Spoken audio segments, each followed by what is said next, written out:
Hello hello hello hello.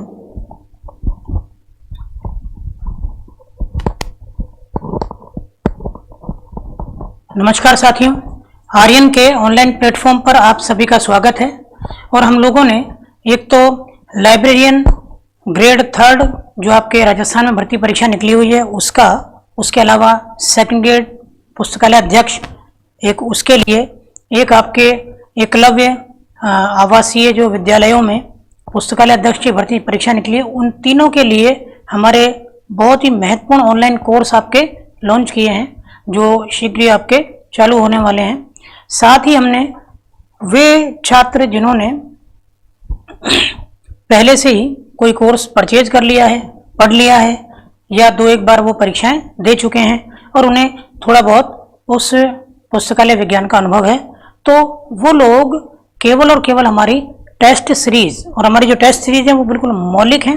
अगर आप केवल इन टेस्ट सीरीज को भी करेंगे तो भी आपका सुनिश्चित तौर पर नंबर आएगा, क्योंकि इनमें इतने महत्वपूर्ण प्रश्नों को हम लेंगे। सबसे बड़ी बात, प्रश्नों के अंदर मौलिकता होगी। दूसरी बात, प्रश्न वही होंगे जो या तो आ चुके हैं और अब संभावना है कि वो दोबारा आपके किसी न किसी रूप में परीक्षा के अंदर आए। किन किन दृष्टिकोण से वो प्रश्न आ सकते हैं, कैसे कैसे रूप बदल कर आ सकते हैं, उस सब पर भी हम चर्चा करेंगे। और हम तकरीबन देखिए आप 100 टेस्ट सीरीज आपके निकालेंगे। इस 100 टेस्ट सीरीज के अंदर आप खुद देख सकते हैं कि आपको कितना बड़ा लगभग लाइब्रेरी साइंस का सारा ज्ञान हो जाएगा। और उसके अलावा इसमें वन लाइन के नोट्स भी आपको पीडीएफ के रूप में प्रोवाइड करवाएंगे। तो टेस्ट के वीडियो, टेस्ट की पीडीएफ और वन लाइन नोट्स के पीडीएफ, ये सारी की सारी फैसिलिटी आपको बहुत ही कम कीमत देकर उपलब्ध हो जाएगी। इसके अंदर कोर्स में फीस क्या होगी वो आपको बता दी जाएगी। और अभी हम आज पहले टेस्ट की बात करेंगे। तो हमारा जो पहला टेस्ट है उसको हम ले रहे हैं। हर बार हमारे टेस्टों की जो संख्या होगी वो 50 प्रश्न तो कम से कम होंगे। पहली बार ये पहला टेस्ट है जिसके अंदर हमने 30-35 सवालों को इकट्ठा किया है। और इन प्रश्नों को भी अगर आपने वन लाइन अप्रोच के साथ में तैयार कर लिया है, लिख लिया, तो भी आपका सिलेक्शन पक्का आप कह सकते हैं। तो देखिए आप, ये हमारा पहला टेस्ट। हम पहले टेस्ट का पहला जो सवाल है उसमें ये कहा गया है, देखिए आप सवाल पर ध्यान दीजिए। ब्लिस, या इनका पूरा नाम है हेनरी ई ब्लिस। तो हेनरी ब्लिस जो हैं, इन्होंने वर्गीकरण प्रक्रिया के कितने चरण बतलाए हैं, या इन्होंने वर्गीकरण प्रक्रिया के कितने चरणों का उल्लेख किया है। तो आपको ये ध्यान रखना है कि हेनरी ब्लिस जो थे उन्होंने वर्गीकरण प्रक्रिया के कितने चरण बतलाए हैं। अब आपके सामने ऑप्शंस हैं, आपको थोड़ा सा समय देंगे हम, बाकी हम इसको सॉल्व करेंगे। देखो, केवल एक चरण का, 2 चरणों का, 3 चरणों का या 4 चरणों का। तो यह ध्यान रखना आपको कि ब्लिस ने वर्गीकरण प्रक्रिया के 3 चरण बताए थे। और उन 3 चरणों में उसने ये कहा था कि पहला चरण होता है आपके टू क्लास। पहला चरण कहलाता है टू क्लास, यानी वर्ग बनाना। दूसरा होता है टू क्लासिफाई। इसके अंदर क्या कहते हैं कि तीसरा चरण जो होता है वो कहलाता है क्लासिफिकेशन। तो 3 चरण हेनरी ब्लिस ने वर्गीकरण प्रक्रिया के कितने चरणों का उल्लेख किया है? तो 3 चरणों का उल्लेख किया है, यानी कि वर्गीकरण में हम 3 चरणों को अपनाते हैं, टू क्लास, क्लासिफाई और क्लासिफिकेशन। ये सवाल अब दूसरे तरीके से अगर आ सकता है तो कैसे आएगा आपके? हेनरी ब्लिस के वर्गीकरण प्रक्रिया के चरणों को एक निश्चित क्रम में जमाइए। फिर वो आपको ऑप्शन देगा, पहले दे दिया जैसे कि टू क्लास, फिर दूसरे नंबर पर दे दिया क्लासिफिकेशन, तीसरे नंबर पर दे दिया आपके क्लासिफाई। तो ये चरण, ये जो तरीका है ये कह रहा है गलत, क्योंकि उन्होंने पहले क्या बताया? टू क्लास, पहले हम वर्ग बनाते हैं, फिर करते हैं क्लासिफाई, उसके बाद होता है क्लासिफिकेशन। तो 2 तरीके से ये सवाल आएगा आपके, या 3 तरीके से सवाल आएगा। पहला सवाल तो आपके डायरेक्ट आ जाएगा, कितने चरण बताए हैं ब्लिस ने। दूसरे तरीके से अगर आएगा, उन चरणों का नाम क्या है, या किस चरण का उल्लेख हेनरी ब्लिस ने अपनी वर्गीकरण प्रक्रिया में नहीं किया है। और तीसरा आएगा कि आपके ब्लिस की वर्गीकरण प्रक्रिया के जो 3 चरण हैं जिनमें वो बताते हैं, एक तो टू क्लास, दूसरा है चरण 2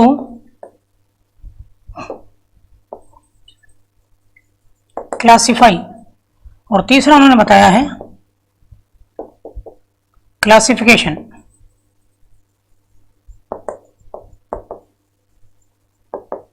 और ये जो चरण है ये 1, 2, 3 चरण है, इनका यही क्रम रहेगा। क्रम के हिसाब से भी वो आपसे इस सवाल को कर सकता है। तो हेनरी ब्लिस वर्गीकरण प्रक्रिया 3 चरण, और वो 3 चरण है 2 क्लास, 2 क्लासिफाई और क्लासिफिकेशन, और इनको वो दूसरे तरीके से भी आपसे पूछ सकता है। अगले सवाल की तरफ हम बढ़ते हैं। देखिए आप, अगला सवाल है, देखिए आप, ग्रंथात्मक वर्गीकरण प्रणाली के जनक कौन है? ग्रंथात्मक का मतलब होता है बिब्लियोग्राफिक क्लासिफिकेशन। ग्रंथात्मक, देखिए आप कि बिब्लियोग्राफी का मतलब ही क्या होता है? ग्रंथ सूची। आप ध्यान रखना कि प्रसूची में और ग्रंथ सूची में एक तो हम कहते हैं प्रसूची और एक कहते हैं हम ग्रंथ सूची, यानी कि एक तो होती है कैटलॉग और एक होती है बिब्लियोग्राफी। इन दोनों में जो प्रमुख अंतर है वो अंतर ही यही है कि किसी पुस्तकालय में उपलब्ध पुस्तकों की सूची, किसी ग्रंथालय या पुस्तकालय में उपलब्ध ग्रंथों की सूची, उसे कहते हैं प्रसूची। लेकिन ग्रंथों की सूची चाहे वह पुस्तक आपके पुस्तकालय में उपलब्ध है या नहीं है, लेकिन किसी भी विषय पर कितने ग्रंथ पूरे संसार में पाए जाते हैं, किसी देश में पाए जाते हैं, उन सभी की सूची जब आ जाती है उसे कहते हैं आपके ग्रंथात्मक सूची या ग्रंथ सूची। तो आपको यह ध्यान रखना है बिब्लियोग्राफी में और प्रसूची में, बिब्लियोग्राफी और प्रसूची यानी कैटलॉग।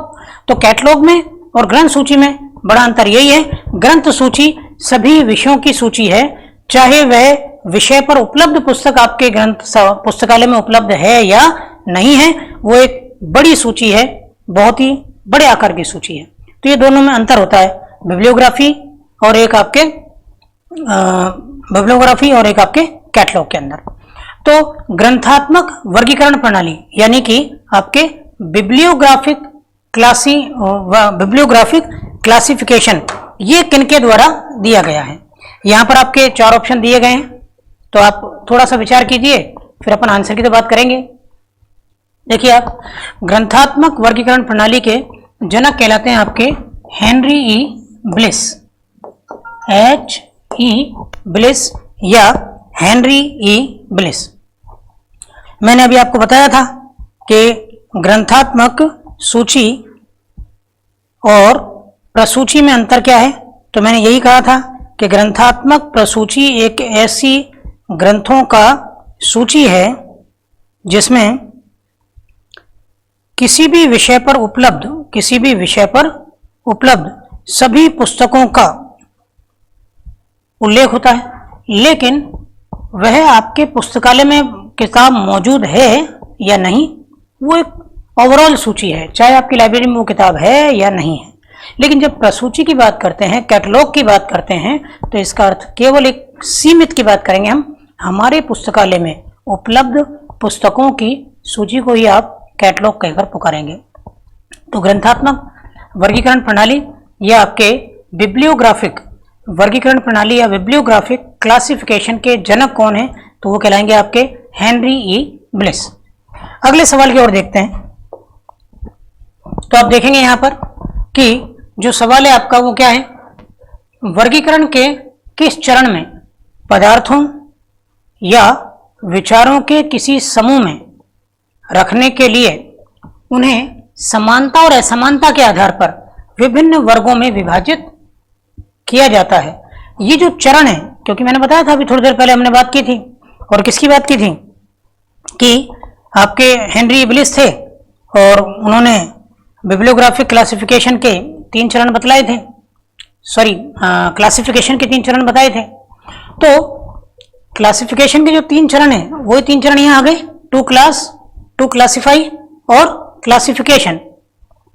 इनमें होता क्या है, 2 क्लास का मतलब होता है वर्ग बनाना, यानी कि क्या किया जाएगा, जो भी विभिन्न पदार्थ हैं या विचार हैं उनको किसी समूह में रखना, किसके आधार पर, समानता और असमानता के आधार पर अलग अलग बांटना उनको।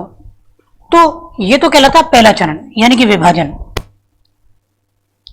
यानी कि हमने अलग अलग पदार्थों को अलग अलग विशेषताओं के आधार पर उन्हें अलग अलग समूह में बांट दिया। ये पहला चरण होता है टू क्लास, उन्हें क्लास में बांटना।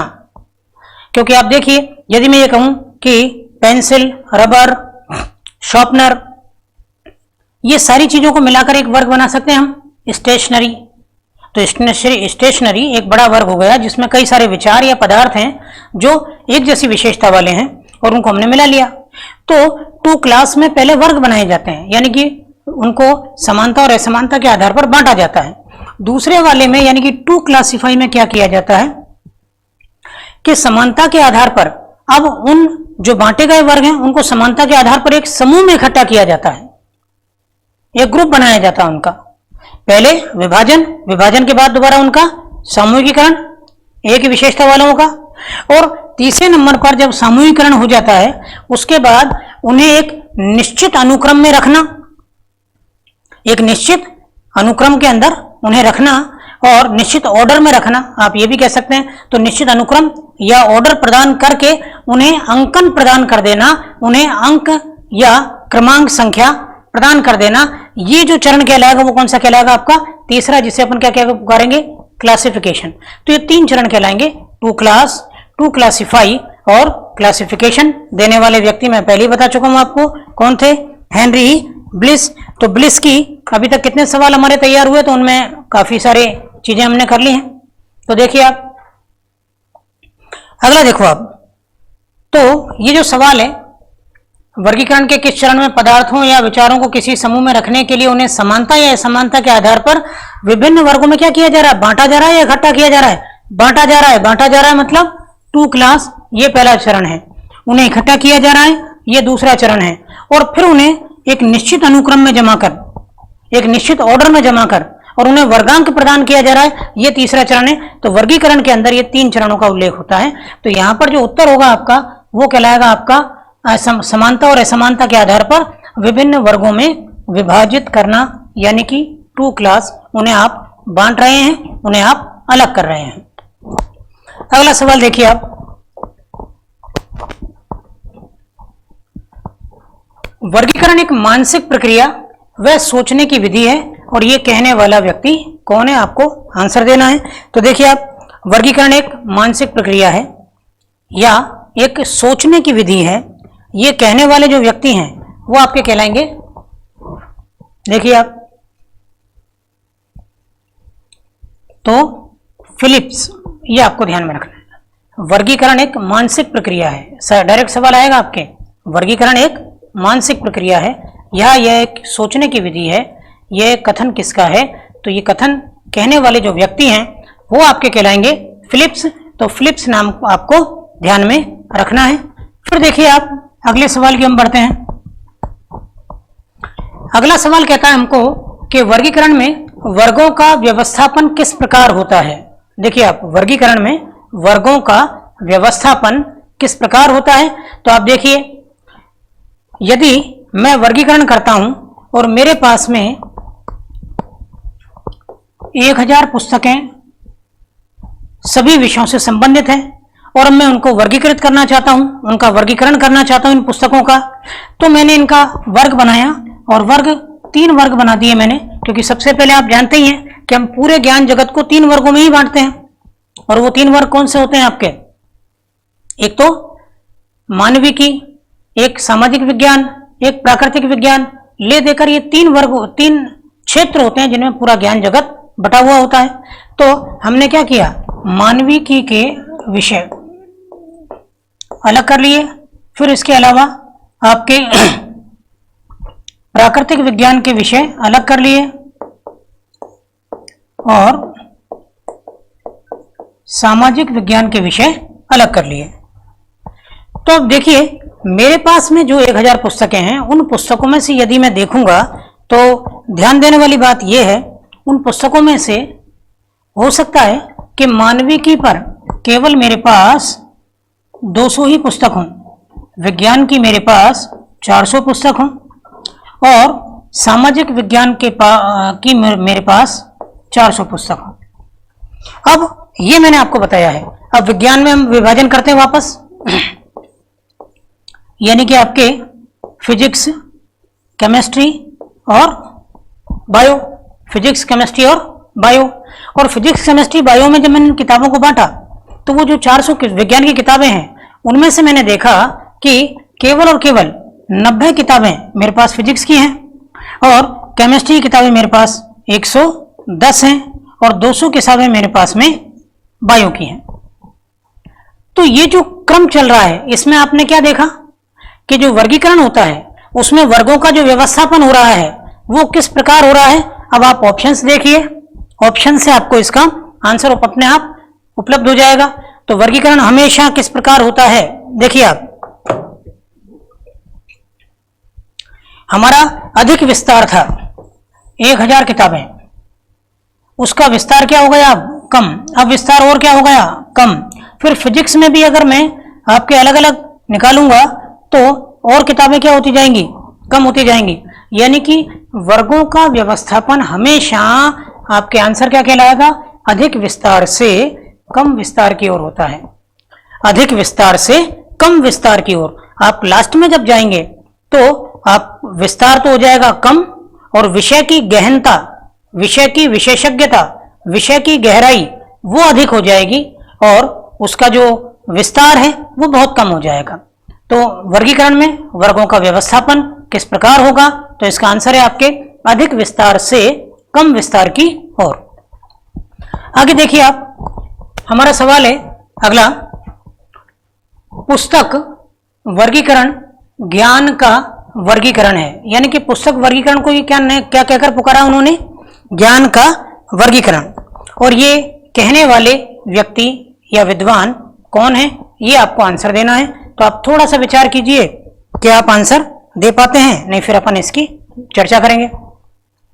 देखिए आप, पुस्तक विज्ञान ज्ञान का वर्गीकरण है, ये कथन कहने वाले व्यक्ति तो मार्गेट मान, ये कथन के रूप में सवाल आएंगे आपके, किसने, या फिर सीधा कथन आएगा आपके, पुस्तक वर्गीकरण ज्ञान का वर्गीकरण है, यह कथन किस विद्वान का है।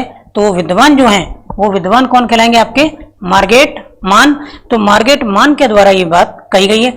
ध्यान दीजिए, ये बिल्कुल मौलिक सवाल हैं और इन मौलिक सवालों से ही पेपर बनता है। आप लोगों को जो हम ये एक, मैंने आपको बताया है कि हम 100 मॉडल टेस्ट तैयार करवाएंगे आप लोगों को और वो 100 मॉडल टेस्टों से ही आपका पूरा का पूरा पेपर हम बैठवा कर रहेंगे। और वे सभी लोग जिन्होंने कि पहले लाइब्रेरी साइंस का कोर्स कर लिया है या फिर अभी कोई कोर्स नया परचेज कर लिया है, या फिर ऐसे व्यक्ति जिन्होंने 2-3 बार लाइब्रेरी साइंस की एग्जाम दे चुके हैं वो लोग, तो उन लोगों के लिए एक अपने पूरे ज्ञान को रिफ्रेश करना और दोबारा से उस चीज को रिकॉल करना, ताकि आप लोगों के वो चीजें दोबारा से रिकॉल हो जाएं, उसके लिए द बेस्ट कोर्स कहलाएगा ये आपका। ये टेस्ट वाला कोर्स हम चलाएंगे और मैंने बताया कि इसका कोर्स के अंदर कंटेंट्स जो रहेंगे वो मैंने आपको एक तो बताया था कि इसमें कंटेंट क्या रहेगा, एक तो कि आपको प्रश्नों की पीडीएफ, प्रश्नों की वीडियो आपको मिलेगी। इसके अलावा उसी प्रश्न से संबंधित जितने भी फैक्ट और हो सकते हैं, ताकि जिन चीजों की चर्चा प्रश्न में नहीं की जा सकती है तो उनके भी वन लाइन के रूप में आपको प्रत्येक टॉपिक पर आपको नोट्स भी उपलब्ध होंगे और ये बहुत ही कम कीमत के अंदर आपको उपलब्ध कराया जाएगा, ताकि आप इस महत्वपूर्ण लाभ से आप वंचित नहीं हो पाए। अगले सवाल की ओर बढ़ते हैं हम। देखिए अगला सवाल हमारा कैसा है, देखिए आप, कि पुस्तक वर्गीकरण, पुस्तक में निहित ज्ञान। देखिए किसी भी विद्वान की परिभाषाओं को रटा तो नहीं जा सकता, क्योंकि सभी विद्वानों ने अलग अलग तरह की परिभाषाएं आपके दी हैं और अलग अलग तरह के अपने कथन दिए हैं, तो उन्हें रटा नहीं जा सकता है।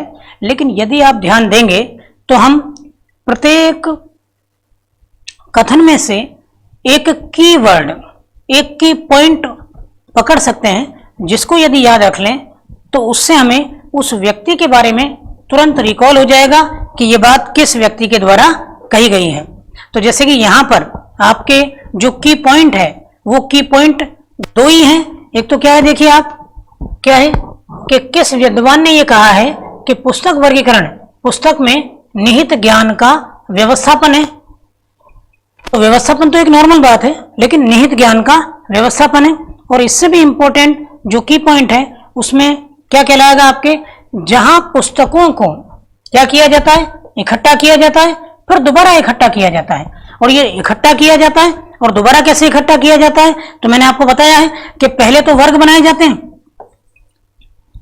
फिर उन वर्गों के अंदर समान विशेषता वाले विषयों को एक जगह इकट्ठा कर लिया जाता है और फिर उन्हें एक निश्चित अनुक्रम में दोबारा इकट्ठा किया जाता है। तो 3 बार ज्ञान को इकट्ठा किया जा रहा है, 3 बार विषय पुस्तकों को इकट्ठा किया जा रहा है, अगर आप देखेंगे तो। इसीलिए आपने देखा है कि सबसे पहले हम बात कर चुके हैं कि हेनरी ब्लिस जो थे उन्होंने यही कहा था कि वर्गीकरण की प्रक्रियाएं कितनी हैं, 3 हैं। एक पहली कौन सी है, टू क्लास, दूसरी कौन सी है, क्लासिफाई, टू क्लासिफाई, और तीसरी उन्होंने बताई क्लासिफिकेशन। तो यहां पर आपको कीवर्ड जो ध्यान रखना है, वो कीवर्ड आपके सबसे इंपॉर्टेंट कीवर्ड कहलाएगा आपका, और वो कहलाएगा एकत्रित और पुनः एकत्रित। जब भी अगर सवाल आ जाए तो आपको एक ही बात ध्यान रखनी है, पुस्तक वर्गीकरण में किस व्यक्ति ने यह कहा कि भाई पुस्तक वर्गीकरण में पुस्तक में निहित ज्ञान का व्यवस्थापन है, जहां पुस्तकों को एकत्रित और पुनः एकत्रित किया जाता है। तो ये कहने वाले जो व्यक्ति हैं उनका आंसर हो जाएगा अपना कौन, हेनरी ई ब्लिस। ब्लिस जब भी आ जाए तो आपको वर्गीकरण की एक ही परिभाषा याद रखनी है, एकत्रित और एकत्रित, एकत्रित और पुनः एकत्रित, एकत्रित और पुनः एकत्रित। अगर ये कीवर्ड आपने ध्यान रख लिया तो परिभाषाएं इतनी कठिन नहीं होती हैं। हर एक परिभाषा में एक की पॉइंट होता है, हम उसकी तरफ ध्यान आपका आकर्षित करवा देंगे ताकि आपका सवाल गलत नहीं हो। तो यहां पर आंसर क्या कहलाएगा आपका, हेनरी ई ब्लिस, जिन्होंने ज्ञान के व्यवस्थापन को पुस्तकों के एकत्रित और एकत्रित करने के रूप में उन्होंने बताया है। अगले प्रश्न की ओर चलते हैं। देखिए आप,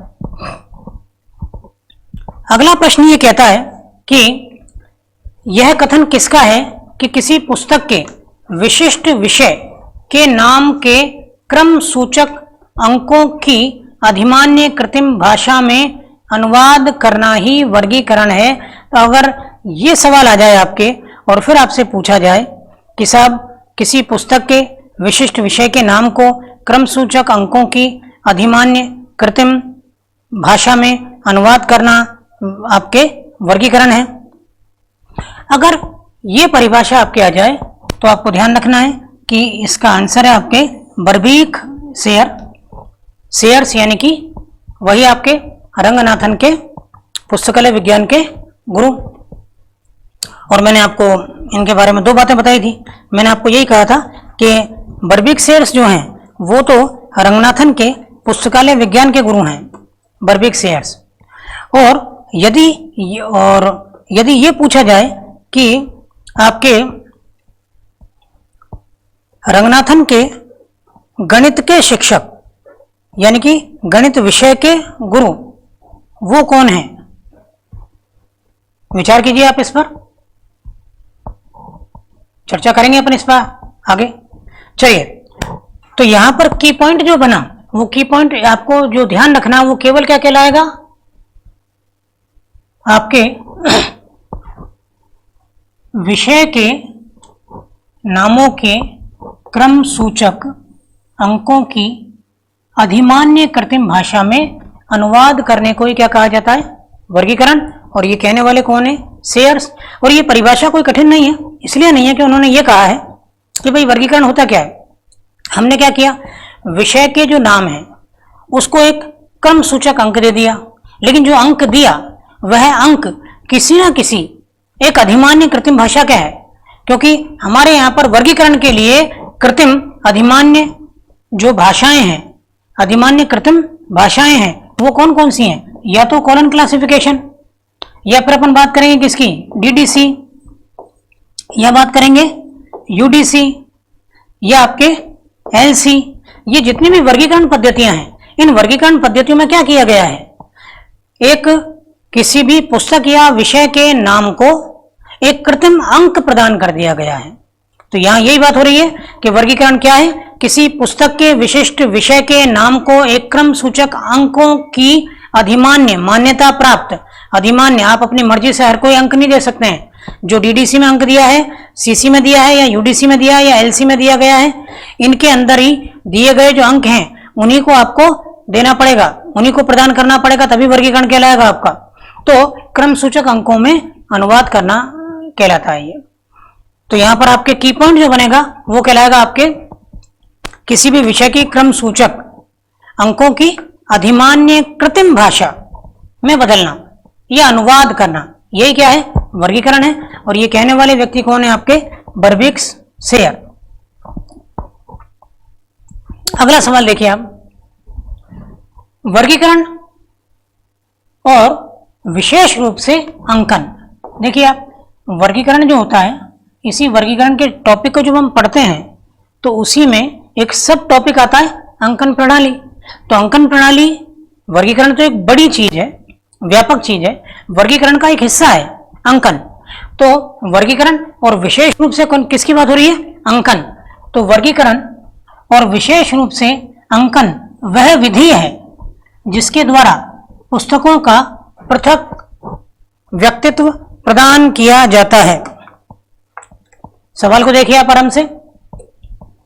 जब भी कभी ये वाली बात आ जाए, चाहे वह अंकन की परिभाषा में हो या वर्गीकरण की परिभाषा में हो, यदि आपके कभी भी इस प्रकार ये सवाल आ जाए तो आपको एक ही शब्द ढूंढना है, और वो कौन सा ढूंढना है आपको,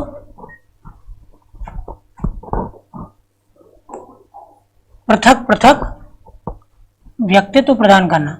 अगर ये लाइन कहीं भी आपको मिल जाती है परिभाषाओं के अंदर, तो सिंपल सी बात है कि ये परिभाषा डॉक्टर रंगनाथन के द्वारा दी गई परिभाषा है।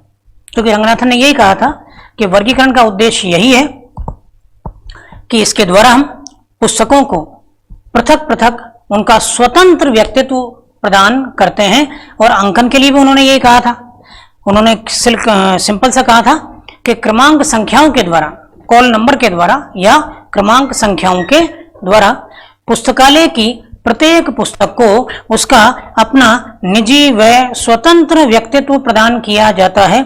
इसीलिए मैंने आपको दोनों के अंदर ये बात बताई है कि ये वर्गीकरण में आएगी तो इस प्रकार आएगी परिभाषा, और यह अंकन में जब आएगी तो ये क्रमांक संख्या या अंकन के रूप में आएगी कि क्रमांक संख्याओं के द्वारा किसी भी पुस्तक को उसका स्वतंत्र व्यक्तित्व प्रदान किया जाता है, उसका अपना एक स्वतंत्र नाम मिल जाता है, उसको उसकी स्वतंत्र पहचान मिल जाती है, हर किताब को उसकी एक आइडेंटिटी मिल जाती है।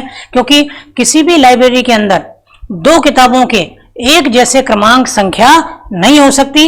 हर किताब का जो आपके कॉल नंबर होगा या क्रमांक संख्या जो होगी वो अलग अलग होगी। तो हर किताब को एक अपना स्वतंत्र व्यक्तित्व मिल जाता है। जैसे कि क्लास के अंदर अगर 10 जने भी रमेश नाम के हैं, लेकिन जब उन्हें रोल नंबर प्रदान कर दिया जाता है 1 2 3 4, तो अब उन्हें स्वतंत्र व्यक्तित्व मिल जाता है। तो अब रमेश में कोई कंफ्यूजन क्रिएट नहीं होगा। 10 रमेश को भी अलग अलग स्वतंत्र व्यक्तित्व मिल गया है। 10 विषय पर भी एक ही लेखक द्वारा लिखी गई किताबों को भी अलग अलग स्वतंत्र व्यक्तित्व मिल गया है। तो रंगनाथन की विशेष परिभाषा है ये कि वर्गीकरण के द्वारा और विशेष रूप से अंकन के द्वारा या क्रमांक संख्या प्रदान करके हम लोग पुस्तकों को, हर पुस्तक को उसका स्वतंत्र व्यक्तित्व प्रदान करते हैं। और ये परिभाषा देने वाले व्यक्ति कौन है, रंगनाथन।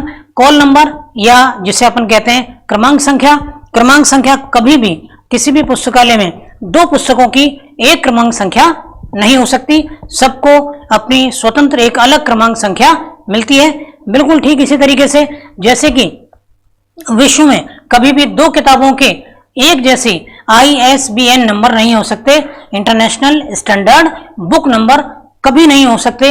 इसी तरीके से एक लाइब्रेरी के अंदर दो किताबों की एक जैसे क्रमांक संख्या नहीं हो सकती। तो ये ध्यान रखना आपको, रंगनाथन की जब भी परिभाषा आए या तो वर्गीकरण के संदर्भ में या फिर अंकन के संदर्भ में और या फिर क्रमांक संख्या के संदर्भ में, तो यहाँ पर एक शब्द आपको मिलेगा और वो मिलेगा स्वतंत्र या पृथक व्यक्तित्व प्रदान करने की बात यहाँ पर की जाती है। आगे देखिए आप, अगला जो हमारा सवाल है उसकी हम बात करेंगे। देखिए आप सवाल की पहले भाषा को देखिए और उसके बाद में हम इस पर बात करते हैं। देखिए, किसने कहा कि पुस्तकालय की आधारशिला पुस्तकें हैं और पुस्तकालय अध्यक्षता की आधारशिला वर्गीकरण है। यानी कि लाइब्रेरी का बेस है क्लासिफिकेशन और आपके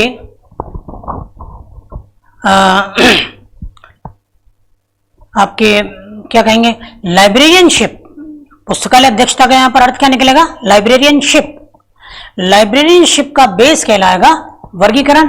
तो पहले आप इसके ऑप्शनों पर थोड़ा सा विचार कीजिए कि किसने कहा कि पुस्तकालय की आधारशिला पुस्तकें हैं और पुस्तकालय अध्यक्षता की आधारशिला ही वर्गीकरण है। तो यहां पर आपको ध्यान रखना है कि ये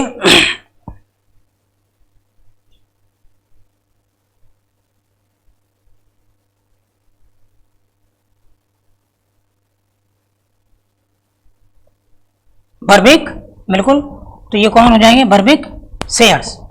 बर्बिक सेयर्स के द्वारा ये बात कही गई है कि साहब किसी भी पुस्तक की, पुस्तकालय की आधारशिला पुस्तकें होती हैं और पुस्तकालय अध्यक्षता या लाइब्रेरियनशिप की आधारशिला वर्गीकरण प्रक्रिया होती है। और इस विचार को देने वाले व्यक्ति या ये कहने वाले जो व्यक्ति हैं वो कहलाएंगे आपके सेयर्स। सेयर्स या इनका सही नाम WC सेयर्स, बर्बिक सेयर्स। किस प्रक्रिया द्वारा बहुआयामी ज्ञान को ज्ञान की एक सीधी पंक्ति में, या आप ये कह सकते हैं कि एक सीधी रेखा में, एक सीधी पंक्ति या एक सीधी रेखा में व्यवस्थित किया जाता है। अब यहां पर कई सारी तकनीकें दी गई हैं। एक तकनीक है अपूपा वाली, एक तकनीक है वर्गीकरण, एक तकनीक है प्रसूचीकरण और एक है ग्रंथ सूचीकरण। किस प्रक्रिया द्वारा बहुआयामी ज्ञान को ज्ञान की एक सीधी रेखा में या सीधी पंक्ति में व्यवस्थित किया जाता है। तो यहां पर आपको ध्यान रखना है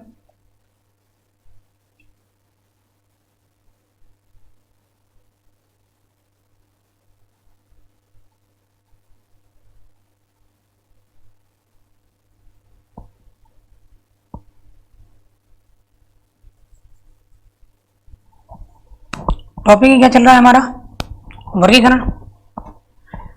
अब देखिए आप कि अगर ऐसा है तो फिर अपूपा तकनीक के द्वारा क्या होता है, प्रसूचीकरण द्वारा क्या होता है और ग्रंथ सूचीकरण द्वारा क्या होता है। अपूपा एक्चुअल में क्या होता है, देखिए आप कि किसी भी पुस्तकालय के अंदर यदि हम पुस्तकों को अरेंज कर रहे हैं अलमारी में, तो यहां पर क्या किया जाएगा कि सबसे मध्य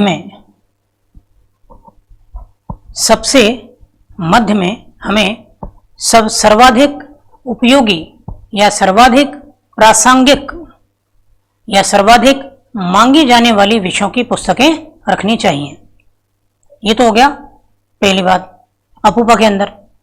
अब क्या किया जाता है, देखिए आप प्रासंगिक मैंने क्यों कहा, इसलिए क्योंकि मान लीजिए पुस्तकालय में एक व्यक्ति आता है, अपने लिए किताब मांगता है, सामने अलमारी में जैसे ही उसकी बीच में नजर गई, क्योंकि हम सीधा सबसे पहले मध्य में देखते हैं फिर उसके आसपास की पुस्तकों को देखते हैं, तो जैसे ही हमारी निगाह सबसे मध्य में गई और वहीं सामने ही उसको अपनी किताब मिल गई, तो हम क्या कहेंगे कि ये उसकी प्रासंगिक बुक है, क्योंकि यही प्रसंग लेकर वो आया था घर से कि मुझे ये किताब चाहिए। तो सर्वाधिक मांगी जाने वाली किताबें या सर्वाधिक प्रासंगिक किताबें, सर्वाधिक प्रासंगिक विषयों की किताबें, इन्हें आपके सबसे बीच में रखा जाएगा। और जब इनको बीच में रख दिया जाएगा तो फिर इसी विषय से संबंधित या रिलेटेड, इसी विषय से संबंधित या रिलेटेड अन्य जो पुस्तकें हैं जो कि कम प्रासंगिक हैं या प्रासंगिक कह सकते हो आप, तो कम प्रासंगिक हैं, उन्हें इनके बाद स्थान दिया जाएगा। तो मुख्य किताब या मुख्य विषय और उसके आजू बाजू में आपके क्या रहेंगे, आपके कम महत्वपूर्ण पुस्तकें, कम मांगी जाने वाली पुस्तकें, या फिर आपके कम उपयोगी पुस्तकें, या फिर आप ये कह सकते हैं कि कम प्रासंगिक पुस्तकें। और फिर इसके बाद इन दोनों के बाद में जो पुस्तकें रखी जाएंगी जो कि इससे प्रासंगिक भी नहीं है और हालांकि इस विषय से संबंधित हैं लेकिन अधिक प्रासंगिक नहीं है और बहुत कम उपयोग की हैं, वो सबसे लास्ट में चली जाती हैं। ये जो एक तरीका होता है, इस तरीके को कहा जाता है आपके अपूपा विधि। ये पूरा एक टॉपिक है अपूपा का, यानी कि इसमें ए का मतलब होता है अलाइन, जैसे कि यहाँ जो किताबें हैं ये अलाइन किताबें कहलाएंगी, यानी कि आपके एक तरह से हम कह सकते हैं अलाइन को यहाँ पर अप्रासंगिक किताबें, जिनका कोई मतलब ही नहीं है, जिनको कोई लोग बहुत कम मांगते हैं और जो कि विषय से संबंधित भी नहीं है। जैसे कि आप ये कह सकते हैं कि यहाँ तो आपने मैथ्स की किताब रखी और यहीं पर आपने मैथमेटिक्स से जुड़ी हुई इंजीनियरिंग की किताब या आपके इंजीनियर्स के लिए गणित की किताब उसको रखेंगे, क्योंकि व्यक्ति या तो ये किताब ढूंढेगा अथवा ये नहीं ढूंढेगा, ये नहीं मिलती है उसको, तो इसी विषय से संबंधित उसके उपयोग की किताब उसके आजू बाजू में होनी चाहिए, और जो नहीं है उपयोग की वो बहुत अलग चली जाएगी। तो ये तो हो गया अलाइंस, और फिर जो ये तो हो गया आपके अलाइन, और ये आपके कहलाएगा दोनों किताबें अपूपा, है ना, और बीच वाली हो जाएगी आपके यू। तो इसमें ये तो कहलाता है अम्ब्रा, ये कहलाता है पेरुम्बला, और ये कहलाता है आपके अलाइन। तो उसमें ये काम आता है, तो ये यहां पर हम बात नहीं कर रहे हैं। हालांकि ध्यान रखना है आपको, रंगनाथन ने अपने कॉलन क्लासिफिकेशन वर्गीकरण पद्धति को जो बनाया है और जो एक क्रम दिया है उसमें उन्होंने अपूपा तकनीक को प्रयोग में लिया है, यानी कि पहले एक मुख्य विषय और फिर उसके आसपास में उससे संबंधित विषयों को साथ में रखा है, यानी कि मुख्य विषय यानी कि अम्ब्रा वाले सब्जेक्ट, उसके बाद पेरुम्बला वाले सब्जेक्ट, उसके आसपास में फिर अलाइंस वाले सब्जेक्ट। आगे देखिए आप, प्रसूचीकरण आप सभी जानते ही हैं, यानी कि कैटलॉग बनाना। तो ये तो पुस्तकों की कैटलॉग होती है, और एक होती है ग्रंथ सूचीकरण, इसकी भी मैंने आपको बताई थी बिब्लियोग्राफी, क्योंकि ग्रंथ सूचीकरण में और प्रसूचीकरण में जो अंतर है जो मैंने बताई दिया है आपको, कि यदि किसी एक पर्टिकुलर पुस्तकालय तक सीमित पुस्तकों की सूची है तो वो प्रसूचीकरण है, और यदि वह ग्रंथों की सूची है, चाहे वो पुस्तकें हमारे पुस्तकालय में उपलब्ध हैं या नहीं है, तब आप उनको ग्रंथ सूची या बिब्लियोग्राफी कहकर पुकार सकते हैं। आगे देखिए आप अगला सवाल। अगला जो सवाल है हमारा, पुस्तक संग्रह कक्षों में मार्गदर्शन में मुख्यतः कौन सहायक होता है? तो यहां पर भी देखिए आप, वही रहेगा कौन? वर्गीकरण, क्योंकि जब तक आपके वर्गीकरण नहीं है आप पुस्तकालय में एक पुस्तक से दूसरी पुस्तक तक आगे पहुंच ही नहीं पाएंगे। और अगर वो वर्गीकृत रूप में है, यानी कि भूगोल की किताबें, फिर भूगोल और उसी से संबंधित किताबें, तो आप जब आगे बढ़ेंगे तो आपको बढ़ने में ये किसके रूप में प्रयोग कर रहा, आपको सहायता कर रहा है? मार्गदर्शन करने में। यहां पर ध्यान दीजिए आप, कई बार गलतियां हो जाती हैं, और पुस्तक संग्रहण कक्षों में मार्गदर्शन में मुख्यतः सहायक कौन है, अगर ये आ जाए ना, तो आपको गलती से भी प्रसूचीकरण नहीं करना है बल्कि वर्गीकरण करना है। हाँ, यही अगर ये आ जाता, पुस्तक संग्रहण कक्षों की जगह पुस्तकालय में मार्गदर्शक की भूमिका निभाता है, तो पुस्तकालय में मार्गदर्शन कौन करेगा? कैटलॉग, क्योंकि पहले आप कैटलॉग लेंगे, कैटलॉग से आपको पता पड़ेगा कोई किताब आपके काम की है या नहीं है, फिर आप आगे की तरफ बढ़ेंगे। तो ये आपको ध्यान रखना है। अगला देखिए आप,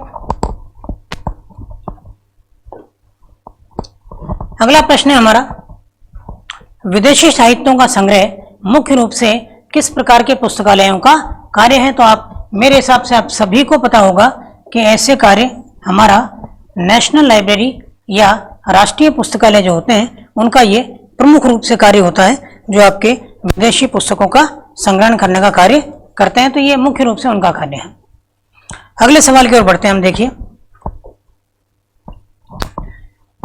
कॉलम क्लासिफिकेशन सीसी के किस संस्करण में पहली बार मूलभूत श्रेणियां, और मूलभूत श्रेणियां आप जानते हैं कौन होती हैं? पी, एम, ई, एस और टी। तो ये जो मूलभूत श्रेणियां हैं पी, एम, ई, एस, टी, इनका प्रयोग पहली बार कॉलम क्लासिफिकेशन के किस संस्करण में हमको देखने को मिलता है? आप इस पर कीजिए विचार एक बार। तो ध्यान देना आपको कि चौथा जो संस्करण है ये पूर्णतः आपके इसमें काम में लिया गया है पक्षों को पर्सनैलिटी, मैटर, एनर्जी, स्पेस और टाइम, इन 5 मूलभूत श्रेणियों का प्रयोग इसके अंतर्गत किया गया है। अगले सवाल की ओर बढ़ते हम देखिए, रंगनाथन ने प्रायोगिक वर्गीकरण हेतु कितने चरण दिए हैं? तो प्रायोगिक वर्गीकरण के लिए रंगनाथन जो हैं उन्होंने 9 चरणों का उल्लेख किया है। ये आपको ध्यान रखना है, डायरेक्ट सवाल आएगा आपके। या तो हम इसे कहेंगे रंगनाथन की प्रायोगिक वर्गीकरण की चरण, या फिर इसे कहते हैं रंगनाथन की प्रायोगिक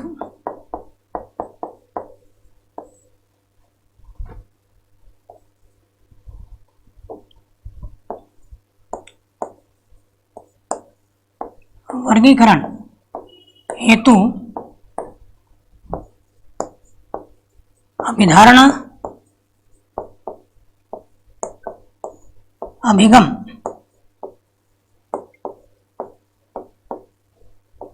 ध्यान रखना अधिगम नहीं है, ये अधिगम का मतलब होता है सीखना, और यहां पर है अभिगम शब्द। अभिगम का मतलब होता है खोजना। तो या तो आप इसे डायरेक्ट कहेंगे रंगनाथन के प्रायोगिक वर्गीकरण प्रक्रिया के चरण, या ये कहेगा रंगनाथन के प्रायोगिक वर्गीकरण हेतु अभिधारणा, अभिगम कितने दिए उन्होंने, तो वो कितने चरण हैं? 9। इन 9 चरणों के द्वारा आप क्या कर सकते हैं? तो एक नया वर्गाकार भी, यदि मान लीजिए कोई नया वर्गाकार है और कॉलम क्लासिफिकेशन के हिसाब से वह पुस्तकों को वर्गीकृत करना चाहता है, उन्हें क्रमांक संख्या प्रदान करना चाहता है, तो वह अगर ज़्यादा अनुभव प्राप्त नहीं है तो वह इस 9 प्रायोगिक वर्गीकरण के चरणों को प्रयोग में लेकर बिना गलती किए हुए आसानी से क्रमांक संख्या या वर्ग संख्या तैयार कर सकता है। तो वर्ग संख्या बनाने का सबसे बढ़िया तरीका है जिसे रंगनाथन ने कहा है, रंगनाथन की प्रायोगिक वर्गीकरण के 9 चरण। 9वें चरण में आकर वह ये चेक भी कर सकता है कि उसके द्वारा जो ये वर्गांक बनाया गया है इसमें कहीं किसी प्रकार की कोई गलती तो नहीं हुई है, इसका वह दोबारा से चेक भी कर सकता है। अगले सवाल की ओर बढ़ते हैं हम। देखिए, किसने कहा कि मानव बगैर या बिना वर्गीकरण प्रक्रिया के एक भी दिन नहीं रह सकता है? तो ये बहुत ही अच्छा सवाल है। किसने कहा कि मानव बिना वर्गीकरण प्रक्रिया के एक दिन भी नहीं रह सकता है? तो यहाँ पर ध्यान रखना है आपको, ये कहने वाले व्यक्ति कहलाएंगे बर्बिक सेयर्स, क्योंकि बर्बिक सेयर्स ने यही कहा था कि हम लोग सुबह उठने से लेकर और रात को अपने सोने तक चीजों को वर्गों के अंदर बांटते रहते हैं। हम एक सेकंड भी वर्गीकरण प्रक्रिया के बिना नहीं रह सकते। और ये कहने वाले जो व्यक्ति हैं वो क्या कहलाएंगे आपके? तो वो कहलाएंगे बर्बिक सेयर्स। तो यहाँ पर अगर ये परिभाषा आती है तो यहाँ पर जो की पॉइंट बना जिसको आपको ध्यान में रखना है, तो वो क्या कहलाएगा आपके कि एक भी दिन नहीं रह सकते हैं। ये खास बात है कि किस व्यक्ति ने ये कहा था कि मानव बिना वर्गीकरण प्रक्रिया के एक भी दिन जीवित नहीं रह सकता या नहीं रह सकता है, तो ये कहलाएंगे बर्बिक सेयर्स। अगले सवाल की ओर हम बढ़ते हैं। देखिए, क्लासिफिकेशन शब्द की उत्पत्ति किस भाषा के शब्द से हुई है? यहां पर डाउट आ जाते हैं कई बार, फिर भी आपको थोड़ा सा ध्यान रखना है। तो आप ध्यान रखना कि इसमें कभी भी ग्रीक शब्द का उल्लेख मत कर देना, लैटिन भाषा के शब्द से ही आई है। और लैटिन जो भाषा है उसका सब शब्द अगर पूछा जाए तो वो कौन सा होता है? क्लासिस। ये जो मूल वर्ड है क्लासिस, इसी क्लासिस लैटिन भाषा के शब्द से ही हमने नया शब्द बनाया क्लासिफिकेशन। तो ये लैटिन भाषा का है। अब ग्रीक भाषा हमारे दिमाग में क्यों आ जाती है? तो उसके पीछे जो कारण है, एक तो ग्रीक आती है दिमाग में, और कई बार ग्रीक नहीं आती है तो आपके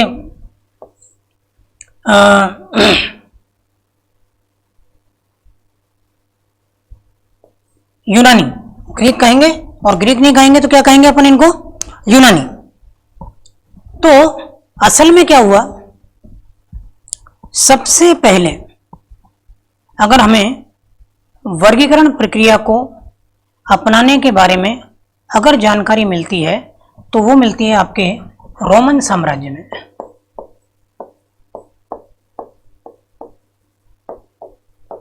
और रोमन साम्राज्य में जो वहाँ का समाज था, उस समाज ने अपने आप को शक्ति के आधार पर, धन संपदा के आधार पर या जातियों के आधार पर, यानी कि कुलीन वर्ग और अन्य वर्ग, तो इस तरीके से उन्होंने अपने आप को अमीर और गरीब या मालिक और दास, और इस तरीके से पहली बार रोमन साम्राज्य के अंदर हमको वर्गीकरण प्रक्रिया देखने को मिलती है।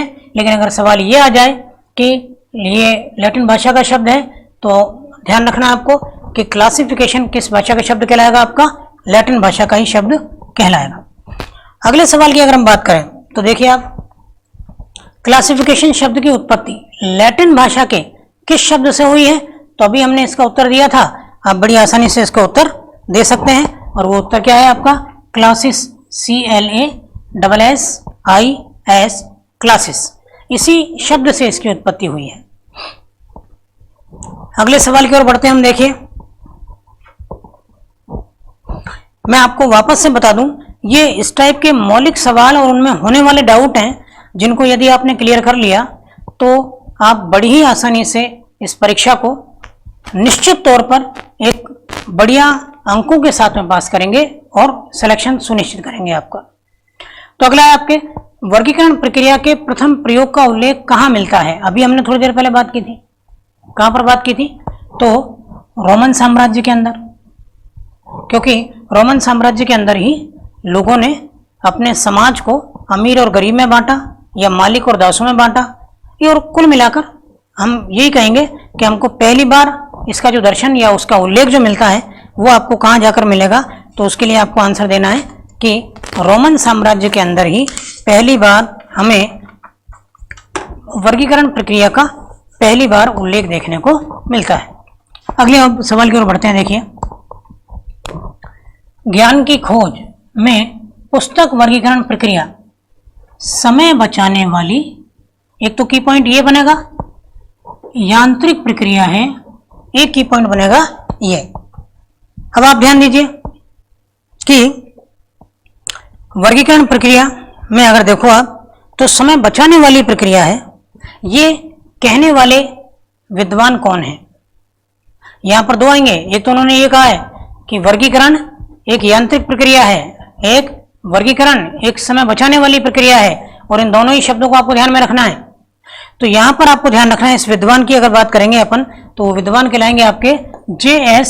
मिल्स, क्योंकि इनके द्वारा कहा गया कि ज्ञान की खोज में पुस्तक वर्गीकरण प्रक्रिया एक समय बचाने वाली यांत्रिक प्रक्रिया कहलाती है। यहां आप थोड़ा सा एक बात को और ध्यान में रखना है कि हमने जब थोड़ी देर पहले सवाल लिया था और उसमें हमने बात की थी, और हमने ये कहा था कि वर्गीकरण तो एक मानसिक प्रक्रिया है, ये भी कहने वाले एक विद्वान थे। तो वर्गीकरण एक मानसिक प्रक्रिया है,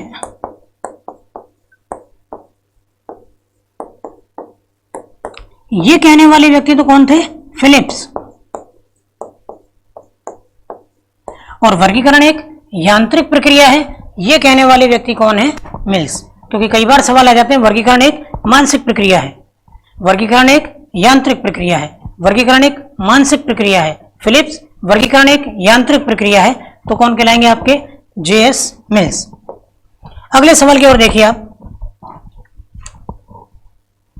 किसके अनुसार वर्गीकरण उसी दिन प्रारंभ हो गया?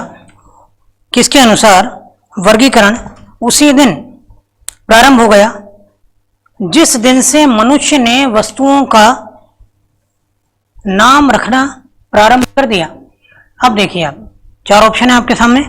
एक तो है रिचर्डसन, हेनरी ब्लिस, एक आपके हैं मार्गेट मान, एक वॉल्फ। तो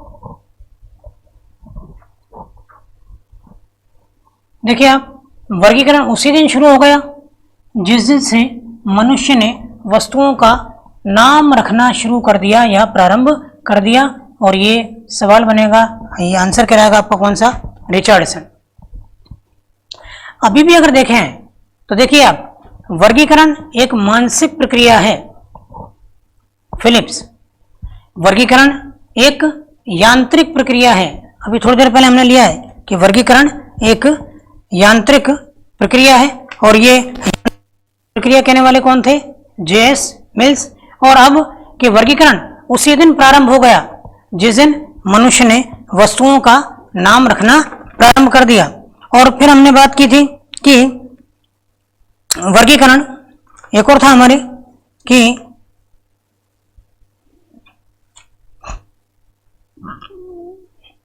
चलिए एक सवाल और है, और बनेगा इसमें से, मैं बताऊंगा आपको। तो अगला हमारा सवाल नेक्स्ट, पदार्थों को उनकी समानता असमानता के आधार पर एक स्थान पर रखना ही वर्गीकरण है। ये सिंपल परिभाषा है और बिल्कुल आसान परिभाषा है, इसमें की पॉइंट बनता ही नहीं है कोई, फिर भी आपको ध्यान रखना है समानता और असमानता के आधार पर पदार्थों को रखना एक वर्गीकरण है। और ये विचार यानी कि ये विचार किन्होंने दिया है, तो इसमें आपको ध्यान रखना है कि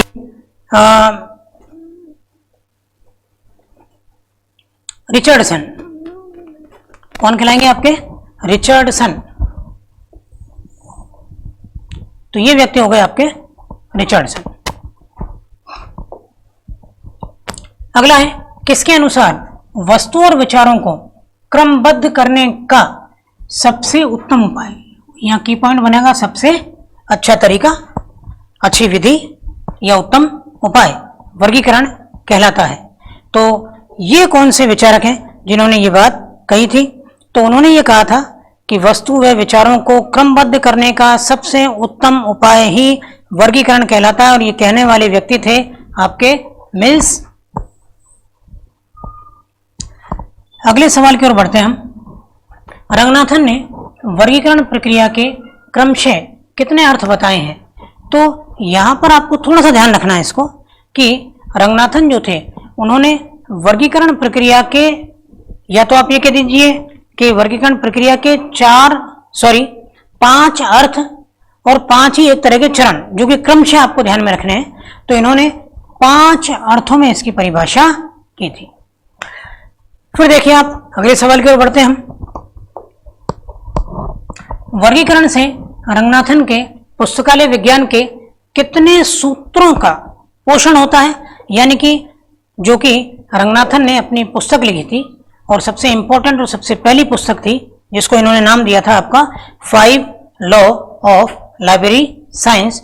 और इस पुस्तक के अंदर उन्होंने पुस्तकालय विज्ञान बनाने के लिए 5 लॉ या 5 सिद्धांत दिए कि यदि इन सिद्धांतों का पालन किया जाए तो पुस्तकालय विज्ञान जो है, पुस्तकालय जो विषय है यह विज्ञान का रूप ले सकता है। तो ये जो उन्होंने अपना 5 सूत्रों वाला 5 लॉ ऑफ लाइब्रेरी साइंस दिए थे, उनमें आपने पढ़ रखा है खूब। पहला आपके कहलाता है पुस्तकें उपयोगार्थ हैं, उपयोग के लिए हैं, रखने के लिए नहीं है बल्कि उपयोग के लिए हैं। दूसरा कहलाता है हर पाठक को उसकी चाही गई किताब मिलनी चाहिए और हर किताब को भी उसका चाहा गया पाठक मिलना चाहिए, ये हो गया। उसके बाद में था आपके कि पाठक का समय बचाया जाए, और फिर एक लास्ट था आपके कि पुस्तकालय जो हैं वो वर्धनशील संस्थाएं हैं, यानी कि ये विकास और वृद्धि करने वाली जीवित संस्था है। यानी कि एक तरीके से ये ऑर्गेनाइजेशन नहीं है बल्कि यह ऑर्गेनिज्म है। तो रंगनाथन ने इसे ऑर्गेनिज्म की संज्ञा दी थी। और राजस्थान में सब अभी आप देखिए कि पुस्तकालय भर्ती परीक्षाएं जो अभी लगातार पिछले सालों से होने लगी हैं, तो सबसे पहले जब परीक्षा हुई थी तृतीय श्रेणी वाली पुस्तकालय भर्ती परीक्षा, तो उसमें यह सवाल बिल्कुल इसी तरीके से आया था कि पुस्तकालय होते हैं रंगनाथन के अनुसार, तो एक था ऑप्शन ऑर्गेनाइजेशन और एक था ऑर्गेनिज्म। तो सही उत्तर क्या माना गया? ऑर्गेनिज्म, क्योंकि इन्हें जीवित संस्था माना गया है जो वृद्धि और अपना विकास करती रहती हैं, तो जीवित संस्थाएं हैं। तो ये 5 सूत्र आपके रंगनाथन जी के द्वारा दिए गए और इन्हें कहा गया the 5 basic law of library science. तो इनमें से कितने सूत्र हैं जिनका पोषण हो रहा है यदि हम वर्गीकरण कर लेते हैं? तो वर्गीकरण कर लेने से आप देखिए कि प्रारंभिक जो हमारे 4 सिद्धांत हैं ये पूरी तरह से आपके पोषित होते हैं। प्रारंभिक 4 का मतलब पुस्तक के उपयोग के लिए हैं और पाठक को उसकी पुस्तक मिले, पुस्तक को उसका पाठक मिले और पाठक का समय बचे। ये चारों चीजें वर्गीकरण प्रक्रिया अपनाने के बाद इन चारों सूत्रों का अपने आप ही पोषण हो जाता है या इन्हें एक तरीके से इन सूत्रों का उपयोग कर लिया जाता है। तो ये हो गया आपका अगला सवाल। आगे देखते हैं हम। वर्गीकरण द्वारा निधानियों पर यानी कि अलमारियों में जो डॉक्यूमेंट या प्रलेख का स्थान निर्धारित करने वाली संख्या क्या कहलाती है? दोबारा से आप सवाल की भाषा को देखो। आप वर्गीकरण द्वारा निधानियों पर प्रलेख या डॉक्यूमेंट का स्थान निर्धारित करने वाली संख्या क्या कहलाती है? तो आपको ध्यान रखना है क्या कहलाएगी ये कहलाएगी आपके क्रमांक संख्या या कॉल नंबर। और देखिए आप, इसे हम कॉल नंबर क्यों कह रहे हैं? क्योंकि इसके नाम से इसे पुकारा जा रहा है। किसी भी किताब को किस नाम से पुकारा जाएगा। और क्रमांक संख्या मैंने आपको थोड़ी देर पहले भी बताया था कि किसी भी पुस्तक का एक व्यक्तिगत पहचान है, उसकी एक स्वतंत्र पहचान कहलाती है कौन? आपके क्रमांक संख्या। वो एक अलग बात है कि क्रमांक संख्या के भी अलग अलग तत्व होते हैं। इसमें आपके एक तो वर्ग संख्या यानी कि क्लास नंबर इसके अंदर होते हैं, एक आपके संग्रांक संख्या इसके अंतर्गत होती है, एक बुक नंबर इसमें होता है। तो book number, class number, collection number, ये तीनों जब मिल जाते हैं तब जाकर मिलता है आपके कॉल नंबर या क्रमांक संख्या। तो यदि किसी भी लाइब्रेरी में किसी अलमारी की रैक के अंदर कोई किताब रखी हुई है तो उस प्रलेख का जो स्थान निर्धारित हुआ है वो किस संख्या से हुआ है? तो उस संख्या को क्या कहा जाएगा? आपके क्रमांक संख्या या कॉल नंबर। और कॉल नंबर या क्रमांक संख्या के तत्व कौन कौन से हैं? तो वो तत्व कहलाते हैं आपके कौन कौन से? वर्ग संख्या यानी क्लास नंबर, संग्राहक संख्या यानी कि कलेक्शन नंबर, ग्रंथ संख्या यानी कि बुक नंबर। तो बुक नंबर, क्लास नंबर और कलेक्शन नंबर, ये जब तीनों आपस में मिल जाते हैं तब जाके रचना होती है किसकी? क्रमांक संख्या की। आगे आती है बात, देखिए वह संख्या जो उसी विषय से संबंधित समान वर्ग संख्या वाली पुस्तक के बीच किसी पुस्तक का सापेक्ष स्थान बताती है क्या कहलाएगी? भाषा है और वो इसी प्रकार आएगी एग्जाम के अंदर ये आपके, लेकिन फिर भी आपको इसको बिल्कुल तरीके से टुकड़ों में बांटकर समझना है। नंबर एक देखिए आप, वह संख्या जो उसी विषय यानी कि विषय एक ही है, उसी विषय से संबंधित समान वर्ग संख्या। जब दो किताबें एक ही विषय की हैं तो वर्ग संख्या भी उनकी क्या हो जाएगी? क्लास नंबर भी क्या होगा? उनका कॉमन होगा, एक जैसा होगा। वाली पुस्तकों के बीच किसी पुस्तक का सापेक्ष स्थान बताती है कि कौन सी किताब कहाँ मिलेगी। तो उसे हम क्या कहकर पुकारेंगे? तो यहां पर आपको ध्यान रखना है कि उसे हम क्या कहते हैं? ग्रंथांक या बुक नंबर। देखिए V44 ये इतिहास की किताब है। कॉलम क्लासिफिकेशन में V मतलब इतिहास और 44 मतलब भारत का इतिहास। तो हमारे पास में 2 भारत की इतिहास की किताब है। देखिए आप, वह संख्या जो उसी विषय से संबंधित है यानी कि एक विषय पर एक से ज्यादा किताबें हैं संबंधित। समान वर्ग संख्या वाली 2 किताबें हो गई, एक ही वर्ग संख्या, एक ही क्लास नंबर है दोनों का।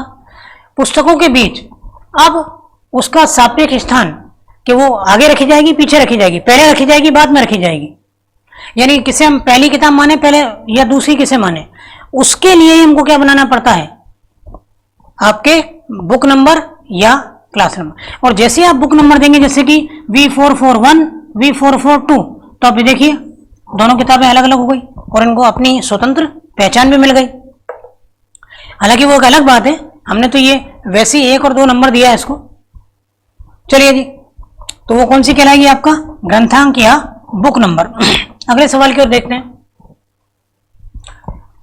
निम्न में से किस विद्वान ने क्रमांक संख्या के निर्माण में संग्राहक यानी कि क्लास नंबर को अति आवश्यक बतलाया, तो वो विद्वान कौन से हैं? तो यहां पर ध्यान दीजिए आप, हमारा जो आंसर होगा वो कौन होगा? डॉक्टर रंगनाथन। और क्यों होगा? तो देखिए आप, जो आपके डीडीसी के जनक यानी कि मेल्विन ड्यूई, मेल्विन ड्यूई ने ये कहा था कि साहब हम वर्गीकरण कर रहे हैं तो क्रमांक संख्या या क्लास नंबर बनाने के लिए हमें दो ही तत्व या दो ही अवयव चाहिए, और वो दो अवयव उन्होंने क्या बताए कि एक तो हमारे पास होना चाहिए वर्ग संख्या यानी क्लास नंबर, और एक हमारे पास में होनी चाहिए वर्ग संख्या के अलावा ग्रंथ संख्या। ग्रंथ संख्या, ग्रंथ संख्या का मतलब हो गया बुक नंबर। तो ये दोनों मिलकर क्या बना लेंगे आपके? ये दोनों मिलकर क्या कहलाएंगे आपके? क्रमांक संख्या।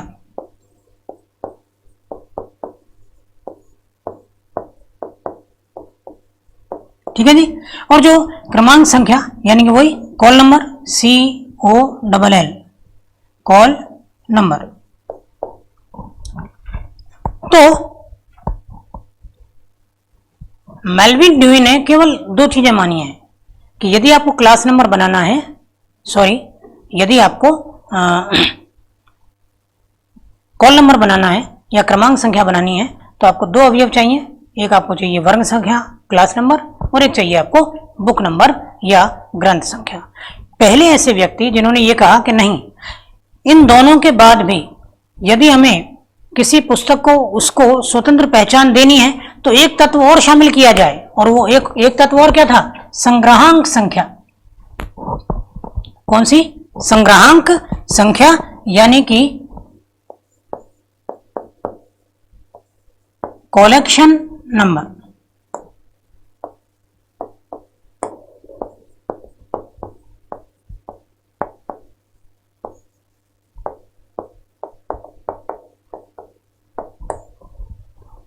अब देखिए आप, तो रंगनाथन ने क्रमांक संख्या यानी कॉल नंबर बनाने के लिए कौन कौन से तत्व आवश्यक बताए? तो उन्होंने कहा एक तो हमें चाहिए क्लास नंबर, एक हमें चाहिए बुक नंबर, और प्लस हमें चाहिए कलेक्शन नंबर।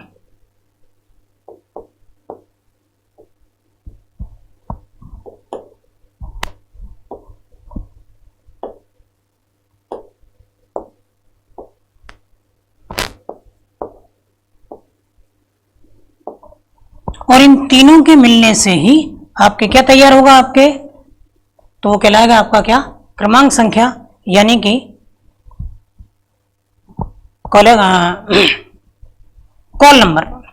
तो वो विद्वान जिन्होंने ये कहा कि क्रमांक संख्या बनाने के लिए संग्राहक संख्या बहुत आवश्यक होती है, वो कौन कहलाएंगे? रंगनाथन।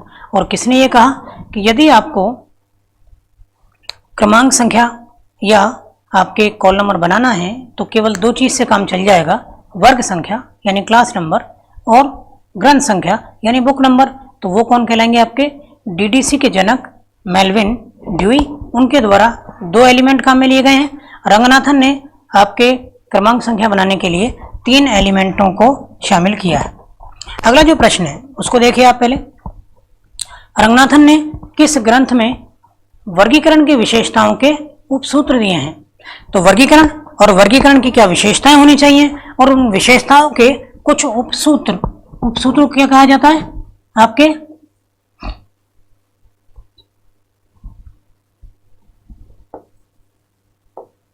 कैनन। तो उपसूत्र या कैनन। तो ये उपसूत्र या कैनन की जो बात की वो की थी रंगनाथन ने, और ये किस किताब में इसका उल्लेख है? तो इसका उत्तर होगा सबसे पहला प्रोलोगोमेना टू लाइब्रेरी क्लासिफिकेशन। यहाँ ध्यान रखना ये नाम थोड़ा सा आपको कठिन लगता है, तो प्रोलोगोमेना वर्ड जो होता है ना, उसका अर्थ होता है या तो आप कहिए भूमिका या प्रस्तावना। तो लाइब्रेरी क्लासिफिकेशन क्या है? ये भूमिका है, लाइब्रेरी क्लासिफिकेशन की एक भूमिका, जिसका नाम है किताब का प्रोलोगोमेना टू द लाइब्रेरी क्लासिफिकेशन। ये जो किताब इन्होंने ली, इसी में जो डॉक्टर रंगनाथन हैं, इन्होंने वर्गीकरण की विशेषताओं के लिए कुछ उपसूत्र या कैनन्स का प्रयोग किया था या उनका उल्लेख किया था। अगले सवाल की ओर बढ़ते हैं हम। देखिए, वर्गीकरण के सिद्धांत निरूपण में कैनन या उपसूत्र पद का पहला प्रयोग किसने किया? ये थोड़ा सा अच्छा सवाल भी है और आपको ध्यान देना है इसमें। देखिए, वर्गीकरण के सिद्धांत निरूपण में, वर्गीकरण के सिद्धांत निरूपण में किसने कैनन उपसूत्र पद का पहली बार प्रयोग किया? तो देखिए आप, वो व्यक्ति कौन कहलाएंगे? सेयर्स। बर्बिक सेयर्स ही पहले विद्वान हैं जिन्होंने कैनन पद या शब्द कह दो आप, कैनन पद या टर्म कह सकते हैं, पद को टर्म भी कह सकते हैं। तो कैनन नाम की जो टर्म है, ये टर्म ही पहली बार लाइब्रेरी में इस्तेमाल करने वाले कौन थे? तो वो बर्बिक सेयर्स थे। लेकिन वर्गीकरण प्रणाली का निर्माण करने में, क्योंकि देखिए सेयर्स ने वर्गीकरण प्रणाली के सिद्धांतों के निरूपण के लिए कैनन पद का प्रयोग किया था, लेकिन वर्गीकरण पद्धति देने की जब बात आएगी तो बर्बिक सेयर्स ने अपनी तरफ से कभी भी कोई वर्गीकरण पद्धति नहीं दी है। इसीलिए उन्हें आपके वर्गाचार्य नहीं माना जाता है, यानी कि क्लासिफिकेनिस्ट नहीं माना जाता है, क्योंकि उन्होंने अपने जीवन में कोई भी वर्गीकरण पद्धति नहीं दी। लेकिन हाँ, उन्होंने वर्गीकरण पद्धतियां बनाने के लिए किन किन नियमों का, किन किन उपसूत्रों का प्रयोग किया जाए, इस बात का उल्लेख किया, और वो उसी की बात हो रही है। यानी कि कोई भी व्यक्ति जो वर्गीकरण पद्धति बनाना चाहता है तो वह मेरे इन उपसूत्रों के नियमों को ध्यान में रखे। ये काम करने वाले कौन थे? बर्बिक सेयर्स, जिन्होंने खुद ने कोई वर्गीकरण पद्धति नहीं दी, लेकिन उन्होंने ये वर्गीकरण पद्धतियां बनाने वाले जो लोग थे, उन सभी विद्वानों के लिए एक तरह से गाइडलाइन तैयार की कि मेरी ये 29 उपसूत्रों की एक गाइडलाइन है, 29 कैनन्स या 29 उपसूत्रों की एक गाइडलाइन है।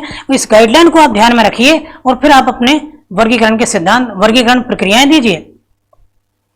और खुद ने कोई वर्गीकरण पद्धति नहीं दी, इसीलिए ध्यान रखना है कि ये खुद तो आपके वर्गाचार्य नहीं थे, लेकिन इन्होंने वर्गीकरण पद्धतियों के लिए पहली बार कुछ शब्दों को गढ़ दिया कि इस शब्द का प्रयोग किया जाएगा, इस टर्म का प्रयोग किया जाएगा, इस पद का प्रयोग किया जाएगा, और इसीलिए हम इन्हें कहते हैं पुस्तकालय विज्ञान का पहला व्याकरणाचार्य। पुस्तकालय विज्ञान का वर्ड में पहला व्याकरणाचार्य कौन कहलाते हैं? बर्बिक सेयर्स, जो वैसे भी आप जानते हैं कि रंगनाथन के क्या हैं? पुस्तकालय विज्ञान के गुरु। यहां एक और व्यक्ति की बात आ गई। देखो, एडवर्ड रॉस कौन है? एडवर्ड रॉस जो है, यही आपके रंगनाथन के गणित के शिक्षक या गुरु हैं। तो अगर आ जाए कभी सवाल कि पुस्तकालय विज्ञान के गुरु बर्बिक सेयर्स और रंगनाथन के गणित विषय के गुरु, तो वो कहलाएंगे आपके एडवर्ड रॉस। एडवर्ड रॉस इसलिए भी इंपॉर्टेंट है क्योंकि रंगनाथन ने जो अपनी पहली किताब लिखी जिसका नाम था the 5 law of library science, और उसमें उन्होंने 5 सूत्र दिए, 5 लॉ दिए, और उनमें पहला था पुस्तकें उपयोग के लिए हैं, दूसरा, और इस तरीके से 5 सूत्र दिए थे। उनमें जो पहला उन्होंने सूत्र दिया था, पुस्तकें उपयोगार्थ हैं, यानी कि बुक्स आर फॉर यूज। ये जो पहला उपसूत्र है, वो उपसूत्र किन से प्रेरित है या किन की देन है? तो वो व्यक्ति कहलाते हैं एडवर्ड रॉस। बाकी के इसी सूत्र को ध्यान में रखकर बाकी के अन्य 4 सूत्र आपके रंगनाथन ने स्वयं गढ़े हैं, स्वयं तैयार किए हैं। ये इनका महत्व है, किनका? एडवर्ड रॉस का, जो आपके रंगनाथन के गणित के शिक्षक कहलाएंगे। क्लियर है? चलिए आगे देखिए आप। अगला है वर्गीकरण के संबंध में किसका कथन है? Order is the heaven's first law, या स्वर्ग का पहला नियम ही व्यवस्था है। स्वर्ग का पहला नियम ही व्यवस्था है, क्योंकि स्वर्ग इसलिए स्वर्ग है क्योंकि वहां पर एक व्यवस्था है, हर चीज व्यवस्थित है इसलिए। और जो हमारी पृथ्वी है यहाँ पर कोई भी चीज व्यवस्थित नहीं है, अव्यवस्थित है। देखिए अभी आप, कभी तेज बारिश हो जाती है, कभी सूखा पड़ जाता है, किसी व्यक्ति की मृत्यु 21 या 20 वर्ष की आयु में हो जाती है, किसी की मृत्यु 110 साल में भी नहीं होती है। तो यहाँ पर चीजें क्या नहीं है, व्यवस्थित नहीं है। हमारे जीवन में चीजें क्या नहीं है, व्यवस्थित, और इसीलिए पृथ्वी स्वर्ग जैसी अनुभूति नहीं देती है। और स्वर्ग स्वर्ग जैसा क्यों है, और वो इसीलिए है क्योंकि वहां पर हर चीज क्या है, व्यवस्थित। तो बर्बिक सेयर्स ने यही कहा था कि heaven order is the heaven's first law. इसलिए यदि आप लाइब्रेरी के अंदर भी एक व्यवस्था अपना लेंगे, पुस्तकों को वर्गीकृत कर लेंगे, वर्गीकरण के द्वारा पुस्तकों को व्यवस्थित कर लेंगे, तो पुस्तकालय भी स्वर्ग जैसी अनुभूति देने लग जाएंगे। ये जो कथन है ये किनका कह रहेगा, आपके बर्बिक सेयर्स, और वही आपके रंगनाथन के पुस्तकालय के गुरु या शिक्षक। अगले सवाल की ओर बढ़ते हैं हम। देखिए, किसके अनुसार वर्गीकरण एक यांत्रिक प्रक्रिया है। देखिए, यांत्रिक प्रक्रिया के बारे में एक बार पहले और बात हो चुकी है, तो यहां पर आपको ध्यान रखना है डब्ल्यू ह्यूम या विंडम ह्यूम, डब्ल्यू ह्यूम या विंडम ह्यूम। अब इन्होंने भी कहा कि साहब वर्गीकरण जो है वह एक कैसी प्रक्रिया है, यांत्रिक प्रक्रिया है। इसके अलावा भी हमने एक विद्वान और देखे थे जिन्होंने भी वर्गीकरण को क्या कहकर पुकारा था। देखिए पीछे सवालों में,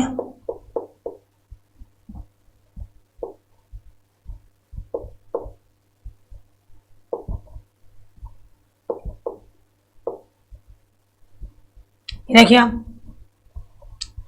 तो ये कौन थे, मिल्स। यहां पर दो शब्द आ रहे हैं, ये ध्यान रखने हैं आपको। कौन कौन से, एक तो समय बचाने वाली यांत्रिक प्रक्रिया है।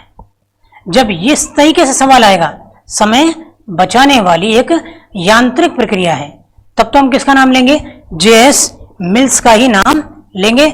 लेकिन यदि आपके आ जाता है सिंपल सा कि साहब वर्गीकरण, और वो सीधा ये कहता है कि नहीं साहब वर्गीकरण तो एक यांत्रिक प्रक्रिया है, तो डब्ल्यू ह्यूम या विंडम ह्यूम जो हैं उनके द्वारा ये बात कही गई है।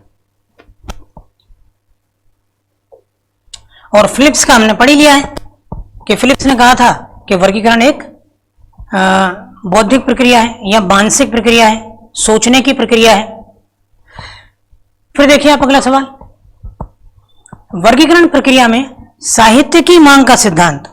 तो वर्गीकरण जो हमारी प्रक्रिया है, इस प्रक्रिया में साहित्य की मांग का सिद्धांत किसने दिया, जिसे बाद में रंगनाथन ने भी अपनी वर्गीकरण पद्धतियों के अंदर अपनाया। बहुत अच्छा सवाल है, तो वो भी आपके ध्यान रखना है, डब्ल्यू ह्यूम के द्वारा ही ये सिद्धांत दिया गया था, क्योंकि ह्यूम ने ये कहा था, ध्यान रखना आपको। एक तो पुस्तकालय प्रबंधन में भी आएगा ये साहित्य की मांग का सिद्धांत, वहां व्यक्ति अलग होगा, और हम यहां बात कर रहे हैं तो यहां व्यक्ति अलग, क्योंकि हम वर्गीकरण के अंदर बात कर रहे हैं। क्योंकि वर्गीकरण प्रक्रिया में जब हम वर्ग बनाते हैं और विषयों को उनका अंक प्रदान करते हैं, तो किसी विषय को वर्गीकरण प्रक्रिया का अंग बनाया जाए या नहीं। भाई आपने वर्गीकरण प्रणाली बनाई, अलग अलग विषयों का नाम लिया, तो कोई विषय है, उस विषय पर बाजार में साहित्य ही उपलब्ध नहीं है, तो क्या मतलब है वर्गीकरण प्रक्रिया में उसे स्थान दिया जाए। तो साहित्य की मांग का सिद्धांत यहां पर क्या कहलाएगा कि यदि किसी विषय पर बाजार में भारी मात्रा में साहित्य उपलब्ध या मौजूद है, तभी उस विषय को वर्गीकरण प्रक्रिया का हिस्सा माना जाए या वर्गीकरण प्रक्रिया के अंदर उसे अपनाया जाए। इसे कहते हैं आपके क्या, साहित्य की मांग का सिद्धांत। किसके अंतर्गत, वर्गीकरण प्रक्रिया में। और इसे अपनाने वाले व्यक्ति तो रंगनाथन, या फिर यह आएगा कि रंगनाथन ने अपनी वर्गीकरण प्रणाली में साहित्य की मांग के सिद्धांत किससे अपनाया है, तो वो व्यक्ति कौन कहलाएंगे आपके, डब्ल्यू ह्यूम या विंडम ह्यूम। फिर देखिए आप, ज्ञान की खोज के लिए पुस्तक वर्गीकरण एक समय बचाने वाली, देखिए बिल्कुल इजी बात हो रही है यहाँ पर, एक समय बचाने वाली प्रक्रिया है। तो यहां पर 4 ऑप्शन दे रखे हैं आपके। यहां भी आपको ध्यान रखना है कि यह बात भी किसके द्वारा की गई है, आपके डब्ल्यू ह्यूम के द्वारा, कि ज्ञान की खोज के लिए पुस्तक वर्गीकरण एक समय बचाने वाली प्रक्रिया है। यह कथन किसका है, अगर इस तरीके से यह सवाल पूछा जाता है। फिर 3 अलग अलग प्रकार की वर्गीकरण पद्धतियां देने वाले विद्वान कौन थे इनमें से। हालांकि देखिए, इन सभी विद्वानों ने कोई ना कोई वर्गीकरण पद्धति दी है, लेकिन ऐसा व्यक्ति जिसने अपने जीवन में 3 अलग अलग तरह की वर्गीकरण पद्धतियां दी थी, तो वो कहलाते हैं आपके J.D. ब्राउन। ठीक है, तो इनकी 3 वर्गीकरण पद्धतियां, ध्यान रखना है, इन्होंने 3 प्रकार की वर्गीकरण पद्धतियां दी थी, जिनमें क्विन ब्राउन वर्गीकरण पद्धति, एक तो क्विन ब्राउन वर्गीकरण पद्धति भी आती है, और उसके अलावा भी 2, एक आपके सब्जेक्ट क्लासिफिकेशन भी आती है, एक और वर्गीकरण पद्धति है। कुल मिलाकर इन्होंने 3 प्रकार की वर्गीकरण पद्धतियां दी थी। तो मुझे आशा है ये आप लोगों से कि आपको ये टेस्ट ने आपकी मौलिकता को जगाया होगा एक तो, और एक आपने जो भी पढ़ रखा है पहले से और ये आपने देख रखा है, तो एग्जाम में सवाल की भाषा यही रहेगी, ऑप्शन इसी प्रकार होंगे, प्रश्नों को कैसे बदला जा सकता है, कैसे और बदल के वो आ सकते हैं, इन चीज़ों की चर्चा होगी। तो ये एक मॉडल के रूप में 35 प्रश्नों का ये टेस्ट है। अब 100 प्रश्नों के ये टेस्ट होंगे हमारे, और इसके बारे में मैंने आपको जानकारी क्लास के बीच में भी प्रदान कर दी है। आप सभी लोगों का धन्यवाद।